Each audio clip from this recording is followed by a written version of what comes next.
আমাদের আশেপাশে, আমাদের কাছের এরকম অনেকেই আছে না? যারা আমাদের অতি আপন।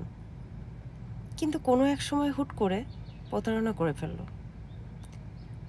নিজের ভুল বুঝতে পারলো, আপনার কাছে ক্ষমা চাইলো, আপনি ক্ষমাও করে দিলেন, সরি বলল, সরি মূল্যায়ন করলেন। কিন্তু একটা বিষয় কি জানেন?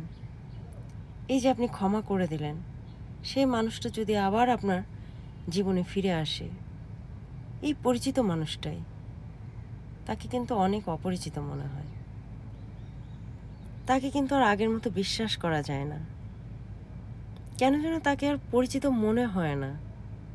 মানে একটা নতুন মানুষের সাথে যখন আমাদের পরিচয় হয়, তখন নতুনভাবে যে কথোপকথনগুলো হয়, এরপরে কিন্তু একটা বিশ্বাস বা আস্থার একটা জায়গা তৈরি হওয়ার সুযোগ আসে।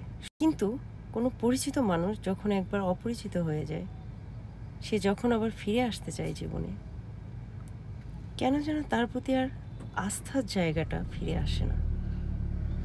এই যে দ্বিধা দ্বন্দ্ব, আস্থা অনাস্থা, ভালো মন্দ, বিশ্বাস অবিশ্বাস, এই ধরনের পরিস্থিতিতে যখন মানুষ পড়ে বা এই ধরনের পরিস্থিতির যখন মোকাবেলা করে, তখন আসলে কি করা উচিত?